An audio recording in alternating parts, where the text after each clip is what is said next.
Hi hello. आज मी बनवते ताकाची कढी. ताकाच्या कढीसाठी लागणारं साहित्य: कढीपत्ता, कोथिंबीर, हा ठेचलेला लसूण, सालीसकट ठेचलेला लसूण आहे.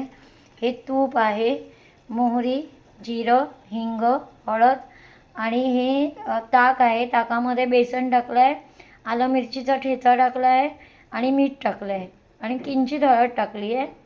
तर आता आपण पहिलं हे पॅन भांडं गरम करायला ठेवलं आहे. त्या भांड्यामध्ये आपण फोडणीसाठी तूप टाकून घेऊया. तूप टाकते मी. तूप टाकून झाल्यानंतर तूप छान तापलं की मग त्यात आपण घालूया मोहरी,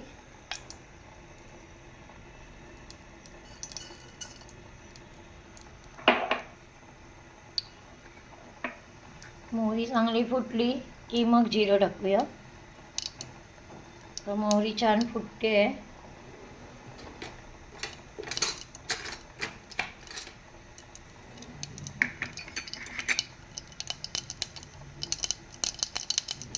येतोय की नाही आवाज? तडतड तडतड तडतड.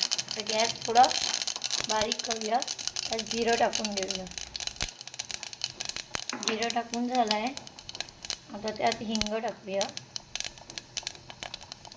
हिंग टाकून देऊया. थोडा हिंग जास्तीचा घालू, कारण हिंगाचा स्वाद जरा छान लागतो कढीमध्ये.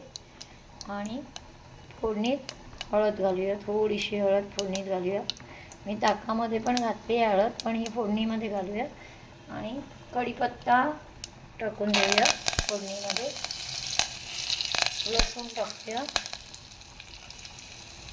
लसूण छान असं खरपूस भाजला की मग आपण लसणीवरती कोथिंबीर टाकणार आहे. लसूण छान तुपावर परतून घेते मी. तुपात परतलेला लसूण फारच छान लागतो.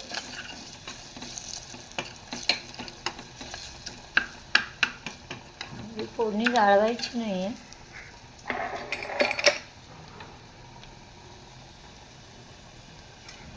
आता याच्यावरती मी कोथिंबीर टाकून घेतली.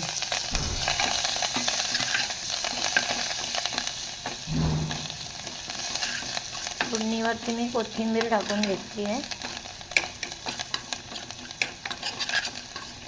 कोथिंबीर छान परतवून मग त्याच्यामध्ये आपल्याला हे मिक्स केलेलं जे ताक आहे ते या फोडणीमध्ये मी ओतून घेणार.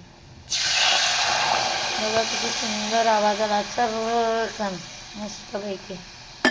आणि आता याला छान ढवळायचं आहे.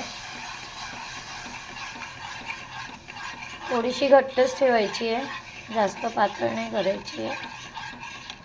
आणि असं सतत ढवळत राहायची, नाही तर कढी फुटते. तर सतत ढवळत नाही राहिलं तर. आणि याच्यामध्ये मीठ पण टाकलं आहे मी. ताक ढवळताना ना ह्याच्यामध्ये मी मीठ पण घातलेलं आहे. आता ह्याच्यात काय घालायची गरज नाही आहे. आता कढी आपली एक 5-10 मिनटात रेडी होती.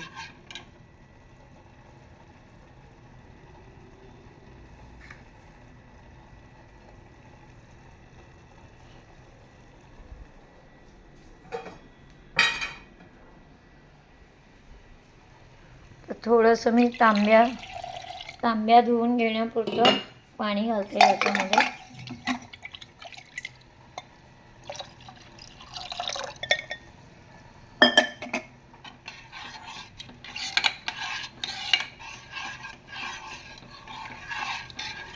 तर कढी रेडी झाली की मी तुम्हाला दाखवते.